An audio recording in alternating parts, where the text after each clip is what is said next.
দেখতে দেখতে একদিন শুনবেন আপনাদের এই পরিচিত আনিসুর রহমান আশরাফি, যে আপনাদের গ্রামে আসতো, বয়ান করত, হঠাৎ একদিন শুনবেন সেও নাই, সেও হারিয়ে গেছে অন্ধকার। এটাই বাস্তবতা, এটাই চির সত্য। এতটা চির বাস্তবতায় আমরা ভুলে যাই কেমনে। ভাই, যুবক ভাই, নামাজ না পড়ে কেমনে থাকো? মুসলমানের বাচ্চা তুমি, তুমি হিন্দুর সন্তান না, তুমি ইহুদির বাচ্চা না, তুমি খ্রিস্টানের বাচ্চা। কেমনে নামাজ না পড়ে, কি দেখতে দেখতে, কি করতে করতে জীবনটা, দিনটা, রাতটা শেষ করে দিল। আহারে আফসুস, আমার বড় আফসুস লাগে। একটা সুস্থ সবল 16 বছরের, 14 বছরের, 18 বছরের ছেলে মেয়ে কি কারণে, কি বুঝে একটা সেজদা দেয় না, এক ওয়াক্ত নামাজ পড়ে না? আরে বোকারে, তুই কেমনে এত বোকা হই? কি কারণ দেখতে পারে? কি অতিরিক্তটা তুমি পেয়ে গেলা? কি এমন সুখ পাইলা, কি এমন স্বাদ পাইলা, কি এমন আনন্দ আর মজা পাইলা যেটা আমরা কেউ পাইলাম না? যে মজার, যে সুখের জন্য তুমি তোমার আল্লাহকে ভুলে গেলা, একটা সেজদা দিলা না, এক ওয়াক্ত নামাজ পড়লা না। আরে জানোয়ার, তুই কেমনে ঘুমাইবি? জানোয়ার, এই হাইওয়ান, কেমনে ঘুমাইবি? আরে নাফরমান, কেমনে ঘুমাইবি? তোরে যদি ঘুমের মধ্যে ফেরেশতা লাথি মারে, তোরে যদি ঘুমের মধ্যে ফেরেশতা মাথা তুলে আসার মারে, জি জি জি, 2টা বছর এক পবিত্র মায়ের, মুসলমান মায়ের দুধ পান করছে যেই শরীর, যেই মানুষটা, যেই ছেলেটা, মেয়েটা, সে আল্লাহকে চিনে না কেমন? মায়ের পবিত্র দুধ তো আল্লাহরই দেওয়া, মায়ের বুকের স্তনের দুধ তো আল্লাহর দেওয়া। সন্তান প্রসবের 1 মিনিট আগেও যেই বুকে দুধ ছিল না, আবার দুধ ছাড়ানোর নির্ধারিত সময় পরে আবার যেখানে থাকে না, শুধুই কেবল এর চাইতে জ্বলন্ত নমুনা আর কি হইতে পারে? কথা বলেন না কেন? যে এটা যে আল্লাহ দিছে, এর চাইতে জ্বলন্ত নমুনা আর কিছু হইতে পারে? যে গতকালকেও ছিল না, আজকে সন্তান প্রসব হইল, আজকে দুধ বাসলো মায়ের বুকে, আবার দুধ ছাড়ানোর 2 বছর শেষ, আবার সেই দুধ বুকের হাকে হারিয়ে গেল, মায়ের স্তনের দুধ। তাহলে এটা যে সরাসরি ভিন্ন কেউ দিচ্ছে, এটা কি বোঝা যায় না?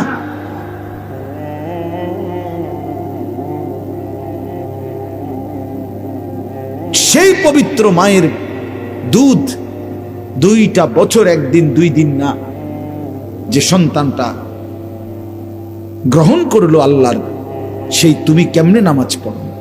এই জন্য বললাম, আমার যে কথাটা ছিল যে আমরা প্রত্যেকেই আমাদের হায়াতের কদর করি। তো ওয়ান হয়ে বলতেছিলাম, এই কথাটাই শেষ করব, যে আমাদের হায়াতটাও ওয়ান হয়ে, মানে কি? মানে হইল আমরা যে এখানে মনে করেন আমরা ছোট বড়, দাদা, চাচা, বাবা, ভাই, যুবক, আমরা যারা আছি এখন বসা, আমরা প্রত্যেকেই আমাদের এই হায়াত ওয়ান হয়ে, অর্থাৎ আমরা কেবল সামনের দিকেই যাইতে হবে, পিছনের দিকে ফিরে আসা কারো পক্ষে সম্ভব।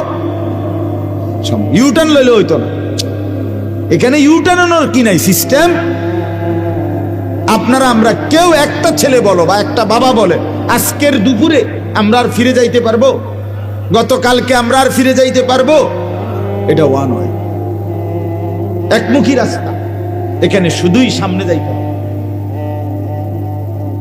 পিছন ফিরতে পারবে। যুবক ভাই, তুমি সামনে যাইতে হবে, হয় তুমি আরো কিছুদিন হায়াত পাইয়া বুড়া হবা, আর নয়তো তুমি হয়তো এখনই কবরে চলে যাবে। মুরব্বী বাবারা, আপনারা হয়তো আর কিছুদিন হায়াত পাবেন, আর নয়তো কবরে চলে যাবে। আমার দেখা চলে গেছে, এই তো জিন্দেগি। তাহলে আমরা ওয়ান, আমাদের হায়াত একবারই, আমাদের রাত একবারই, আমাদের দিন একবারও আর আসবে না, আর আসবে না। আমরা যেন প্রত্যেকেই এটা বুঝতে শিখি। প্রতিটা দিন আমরা কিতাবে পড়ছি প্রত্যেকটা দিন যখন শুরু হয় এবং রাত যখন শুরু হয় তখন শুরুতেই, দিনের শুরুতে, রাতের শুরুতে ডেকে বলে, দিন ডাকে, রাত ডাকে মানুষকে, হে আল্লাহর বান্দা, আমি একবারের জন্যই এসেছি, আর আসবো না, আমারে নষ্ট করো না, কদর করো। রাতও বলে এটা, দিন। আবার যখন শেষ হইতে লাগে রাত বা দিন, মনে করেন আসরের পরে মাগরিবের আগ টাইমে দিন শেষ হয়ে যায় না, সূর্য ডুবে যায়, ঠিক কিনা বলেন? আবার সুবহে সাদেকের সময় সকালবেলা সূর্য উঠার আগে আগে রাত শেষ হয়ে যায় কিনা? প্রতিটা দিন যখন শেষ হইতে লাগে, রাত শেষ হইতে লাগে, তখন আবার সে ডাকে পৃথিবীবাসীকে, আবার ডাক দেয়, হে আল্লাহর বান্দা, আমি তো আর আসবো না বলছি, আমি তো চলে যাচ্ছি রে, আমারে বুঝি বিনা সেজদায়, বিনা আমলে, বিনা জিকিরে এমনে ছেড়ে দিলি? আজকের সারাদিনে ফজর, জোহর, আসর 3 ওয়াক্ত নামাজের টাইম চলে গেল বান্দা, একটা সেজদাও দিলি না, আমি বুঝি এমনি এমনি চলে যেতাম তোর জীবন, আমি দিন তো আর আসবো। আজকের রাতে মাগরিবে, এশা, তাহাজ্জুদ, কত লম্বা সময় চলে গেল।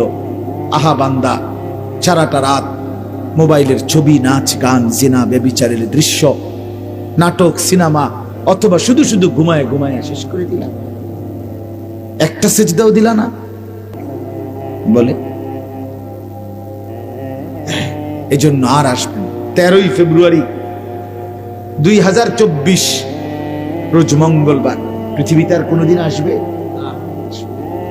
আগামী বছরের 13ই ফেব্রুয়ারি তো 2024 না, ঠিক না? আগামী মঙ্গলবার তো আগামী মঙ্গলবার, কিন্তু সেটা তো 13ই ফেব্রুয়ারি না, আর আসবেন। অতএব এটা বলার একটা শেষ উদ্দেশ্য হলো, আমরা ভালো হওয়া দরকার। আমাদের এই হায়াত কাজে লাগাইলেও এটা নষ্ট করে দিল। খানাই আপনার খাইলেও পারে, আলাই দিল, আপনার বরাদ্দই এদ্দুরই বরাদ্দ, আপনি বরাদ্দ বাড়াইতে পারবেন। আর রিজকু মাকসুম, সবকিছু বন্টন করা, তাকদীর নির্ধারিত। ইন্নাল্লাহা কাদ্দারা মাকাদিরাল খালাইক, আল্লাহ পাক সমস্ত সৃষ্টির তাকদীর নির্ধারণ করেছেন আসমান জমিন সৃষ্টির 50,000 বছর আগে। একটা পিঁপড়া আমরা দেখি আমার সামনের থেকে পার হয়ে গেছে, এবড়া টিপ দিয়ে মেরে গেছে, তার মানে সে আল্লাহ তাআলা তার হায়াত এখানে, ঠিক কি না বলেন? নাহলে আমার থেকে বাচ্চা গেল, এবড়ার থেকে পারিল না। মউত কার কাছে? নির্ধারিত, এতটুকুই বাপ। এজন্য আমি বলতেছি, ছেলেরা, বাবারা, পর্দার আড়ালের মা বোনরা, মনোযোগ দিয়ে আমিও শুনি, আপনারাও শুনেন। হায়াত নির্ধারিত, প্রতিটা মিনিট সেকেন্ড আর আসবে না। অতএব এখনই কাজে লাগান, সুযোগ থাকতেই কাজে লাগান। আর সুযোগটা কাজে লাগাবার, হায়াতকে কাজে লাগাবার, হায়াতকে দামি বানাবার, নিজের সময়কে দামি বানাইবার সবচেয়ে শ্রেষ্ঠ, আল্লাহর পক্ষ থেকে সর্বশ্রেষ্ঠ একটা সুযোগ, মহা একটা সুযোগ, মাহে রমজান। বলেন আলহামদুলিল্লাহ।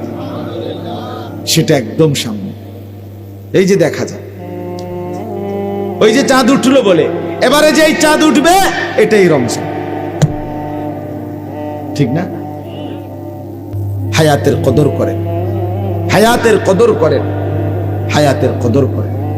আমি প্রত্যেক দিনে কয়দিন টানা বলতেছি, বাবা সবাই মনোযোগ দিয়ে শুনেন এই 10টা মিনিট কথা। হায়াতের কদর করেন। আমাদের জীবনটা ওয়ান ওয়ে রোড, আধুনিক যে রাস্তা, আধুনিক রাস্তার নিয়ম হলো ওয়ান ওয়ে। এই যে 4 লেন রাস্তাগুলো, যেমন আপনি এদিক দিয়ে গাড়ি নিয়ে ঢুকছেন, এবার আপনার কাজ হইলো আপনাকে শুধু সামনের দিকেই যাইতে হবে, এদিক দিয়া, এদিক দিয়ে আবার ফিরতে পারতেন না। কথা বুঝছেন নি?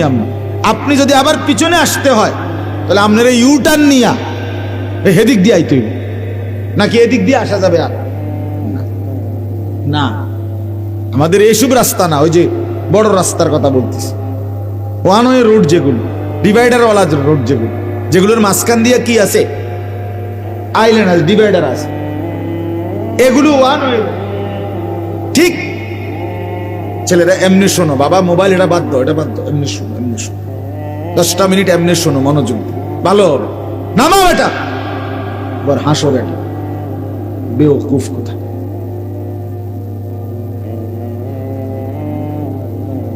নামাও, এমনি শোনো বেটা। জি বলতেছি, আমাদের এই হায়াত মোবাইল হাতে ধরে রাখলে শোনা হয় না, বুঝাও হয় না কিছু। এই গোড়ার কাশিটা লই এই ব্যস্ত, এই আকাম লই এই ব্যস্ত, জিন্দিগিটাই মোবাইল।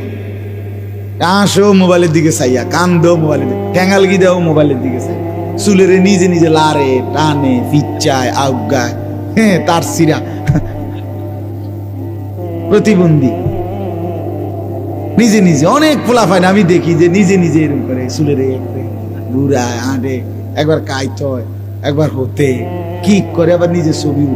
হায় হায়, আমার মনে হয় পাবনার কোনো নাম্বার নাই হবে, অথচ আমাদের নাম্বার আছে। পাবনা মেন্টাল হসপিটালের কাছে লোকের নাম্বার আমাদের আছে, আমি হেন ওয়াজ করে আছি। আপনাদের কারো লাগলে নিয়ে, হ্যাঁ ব্যস্ত পাগল দেখতে আছে, হ্যাঁ হ্যাঁ। আমি 1-1.5 ঘন্টা দেখছি। আহা, পাবনা মানসিক হাসপাতালে, যে বাংলাদেশে যেটা বড় পাগলের হসপিটাল, আমি নিজে গেছি ভাই, 1-1.5 ঘন্টা ঘুরে ঘুরে দেখছি, আসর থেকে মাগরিব। আহা, একটা দিন আমি ওয়াজে বহুদিন বলছি, কমপক্ষে যদি 200 লোক দেখে থাকি পাগল, কথার কথায়, এরকম ছোট ছোট খোপ খোপ রুম, গ্রিল সহ জালি দেওয়া, ভিতরে ঢুকতে দেয় না, ওদের কাছে ঢুকতে দেয় না, ওই জানালার মধ্যে কথা কম যায় আর কি, তাও সবাইরে ঢুকতে দেয় না, অনুমতি নিয়ে যাইতে হয় বিশেষ। তো যাই হোক, আমি যদি 200 পাগল দেখে থাকি, বিশ্বাস করেন কসম, সর্বোচ্চ 2 জন হবে বুড়া মানুষ, আর 198 জন হবে যুবক ছেলে। বিশ্বাস করে, সব ইয়াং ফ্লাফ। আমার চোখে দেখা, আমি নিজ চোখে দেখছি। হ্যাঁ, পাগল বানাই দিছি। আমি জিজ্ঞাসা করছি, যুবক নাম কি তোমার? বলছে রবীন্দ্রনাথ ঠাকুর। তার নাম রবীন্দ্রনাথ ঠাকুর, তাহলে তো বুঝাই গেল সে কি। বলেন হাসির বিষয় মনে করেন? আল্লাহ তাআলা যদি আমাদের এই ব্রেন মাথা সুস্থ না রাখে, আমাদের কয়দিন আগে 10 তারিখ এই শনিবারে আমাদের কাবিলা, আমাদের বুড়িচং উপজেলার কওমি মাদ্রাসার সমস্ত সম্মিলিত একটা সম্মেলন হয়েছে, বড় সম্মেলন, অনেক বড় মাহফিল, কাবিলা ঈদগাময়। তো ওইখানে একটা লোক পাশে, আমরা যেখানে মাহফিলের লোকরা বসছি, আমরা মনে দেখছি একটা লোক, এই একটা ছেলে যুবক প্রতিবন্ধী পাগল, আমি তারে দেখছি অনেকক্ষণ, তার দিকেই আমি তাকাইছি, আমার এত মায়া লাগছে। সে নিজে নিজে একবার সোফাটার মধ্যে, একবার এই পাশে, একবার এই পাশে আই, একবার কেমন জানে হাত লাড়ে, একবার হাসে, একবার আবার দাঁড়ায়। এই যে আহা, একদম সুন্দর, বিশ্বাস করেন, একেবারে টুকটুকটা সুন্দর চেহারা, লম্বা চুল আছে, এত মায়া লাগছে যে আহা, ছেলেটা বুঝতেছে না কিছু। এই জন্য বাবা আমি ধমক দেই এই উদ্দেশ্যে, দুশ্মনির জন্য না। আমি দুশ্মন না, তোমগরে বলার কেউ নাই, সবাই ছেড়ে দিছে, তোমরা আপন মা বাপই ভুলে গেছে, কেউ তোমগরে কিছু বল। তোমরা মোবাইলের হাতে জিন্দিগি তুলে দিছো, নারীর সামনে, জিনা ব্যভিচারের সামনে, অশ্লীল ছবির সামনে তোমরা জীবন তুলে দিছো। আর এখান থেকে ফিরে আসা বাপ কঠিন, খুব কঠিন। ইয়া লাইতানি কদ্দামতু লিহায়াতি, রব্বুল আলামিন বলেন হাসরের ময়দানে প্রত্যেকটা নাফরমান আফসোস করবে, হায় যদি দুনিয়ার হায়াতে থাকতে আজকের আখিরাতের জন্য কিছু পাঠাইতাম। ইয়া লাইতানি কদ্দামতু লি হায়াতি, হায় যদি দুনিয়ার হায়াতে থাকতে আজকের জন্য কিছু পাঠাতাম। এরকম বলি, ইয়া লাইতানি কুনতু মাআহুম ফাআফুযা ফাওজান আযীমা, হায় যদি আল্লাহর নেক বান্দাদের সঙ্গী হতাম, তাইলে আজকে আমিও তো সফল হয়ে যেতাম। এই যে আফসোস কর, এ হায় যদি আফসোস। ইয়া লাইতানি লাম উতা কিতাবিয়া, হায় যদি আমার আমলনামা আজকে আমার হাতে না দিত। ইয়া লাইতাহা কানাতিল কাদিয়া, হায় যদি হাসরের ময়দানে এই গুনার আমলনামা নেওয়ার আগেই মৃত্যু যদি আমাকে শেষ করে দিত। আফসোস করবে না, আফসোস। ইয়া লাইতানি ইত্তাখাযতু মা'আর রাসূলি সাবিলা, হায় যদি আল্লাহর রাসূলের পথ ধরতাম। সব কোরআনের আয়াত। ইয়া লাইতানি লাম আত্তাখিজ ফুলানান খলিলা, হায় যদি অসৎ দুষ্ট মন্দ লোককে বন্ধু না বানাইতাম। সে তো আমাকে নামাজ ভুলায় দিছে, সে তো আমার আখিরাত ভুলায় দিছে। লক্ষ লক্ষ যুবক যুবতী ছেলে মেয়ে বরবাদির মূল কারণ অসৎ বন্ধু, অসৎ সঙ্গ, সমবয়সী দুষ্ট কিছু অসভ্য জঙ্গলি এদের সাথে মিশে চলে 6 মাসের মধ্যেই ছেলেটা একটা ভালো ভদ্র সভ্য ফ্যামিলির ছেলে ছিল, হয়তো এখন কিছু অসৎ সঙ্গী পেয়ে 6 মাস পরে দেখা যায় মদ খায়, নেশা করে, গাঁজা খেলে, খায়, জুয়া খেলে, নারীর আড্ডায়, জিনা ব্যভিচারের আড্ডায় পড়ে আছে। জিন্দেগি শেষ, জীবন শেষ। আফসোস করে। এজন্য হাসরের ময়দানে এই নাফরমানরা আফসোস করে, ইয়া লাইতানি লাম উশরিক বিরাব্বি আহাদা, হায় যদি আল্লাহর সাথে শরীক না করতাম। ইয়া লাইতানা আতানাল্লাহ ওয়া আতানার রাসূলা, হায় যদি আল্লাহ এবং তার রাসূলের আনুগত্য করতাম। এভাবে অনেক আয়াত আছে যেখানে বারবার এই কথাটাই, যে নাফরমান পাপী বেআমল হাসরের ময়দানে মাথা চাপড়ায়, আহা কি করলাম, আহা কি করলাম, আহা আহা কি করলাম, সময় তো পাইছিলাম, কেন নামাজ পড়লাম, কেন নামাজ পড়লাম। হাত্তা ইদা জাআ আহাদাহুমুল মাউতু ক্বালা রাব্বিরজিউন, আল্লাহ বলে প্রতিটা পাপী নাফরমান মৃত্যুর মুখোমুখি যখন মালাকুল মউত আজরাইল এসে দাঁড়াবে, প্রত্যেকটা নাফরমান আল্লাহকে বলবে রব্বিরজিউন, আল্লাহ কিছুটা সময়ের জন্য আবার দুনিয়ায় ফেরত দেন। লাআল্লি আমালু সালিহান ফীমা তারাকতু, যেই নেক আমলগুলো আল্লাহ ছুটে গেছে, এবার যদি একটু হায়াত ফেরত পাই সেই নেক আমলগুলো আবার করব।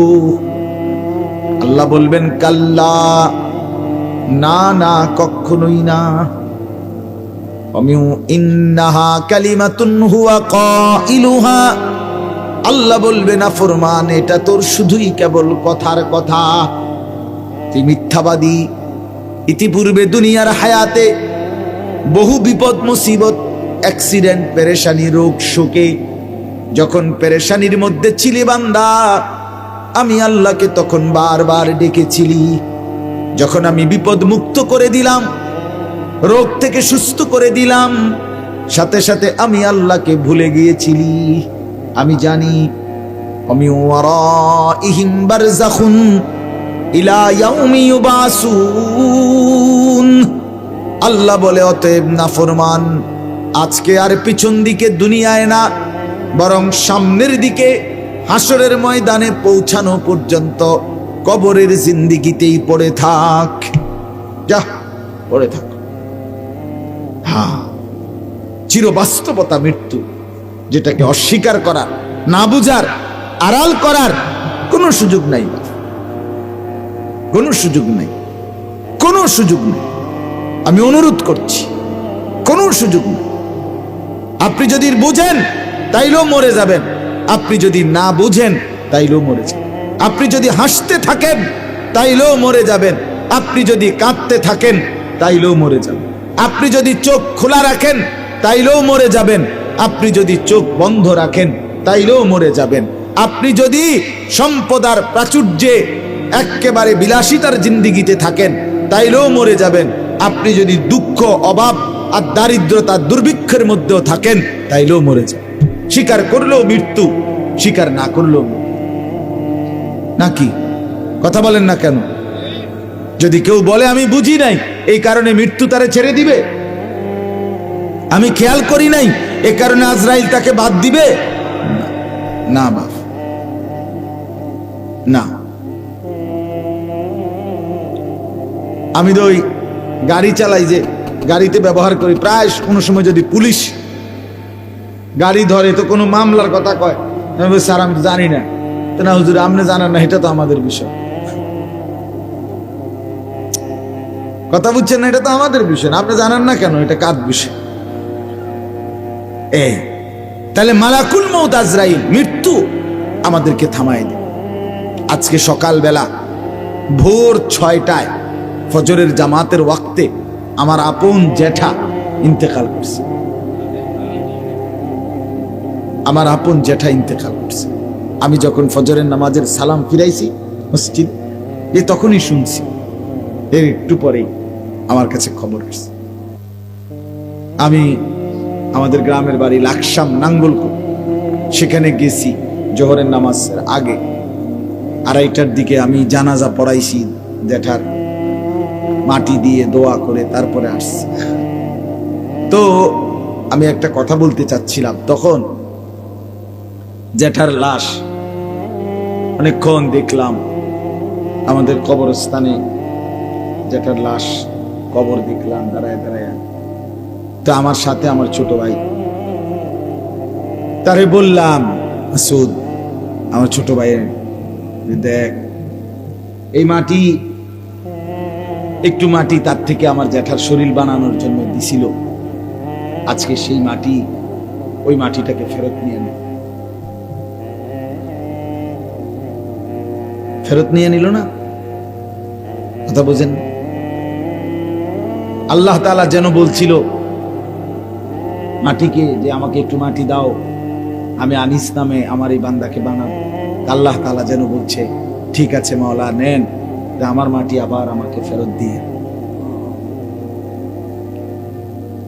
তো ঠিকই এই কবরে রাখলে কিছুদিন পরে তো মাটি হয়ে যাবে, তার মানে মাটি তার নিজের মাটি নিয়ে নিল। এই জন্য বাপ, আজ আমি এটা খুব বুঝলাম যে মাটি তার 1 ইঞ্চি মাটি ছেড়ে দেয় না। এই পৃথিবীর সমস্ত মানুষের জন্য যে মাটিগুলো সে দিছে, সেই মাটিগুলো সে সময়ের ব্যবধানে পর্যায়ক্রমে আবার নিয়ে নিচ্ছে, আবার নিয়ে নিচ্ছে। আমার ছোট ভাই আমারে বলতেছে, আমাদের যে কবরস্থানটা, এইখানে আমার দাদার কবর, এর সাথে আমার দাদির কবর, আমার বাপ চাচারা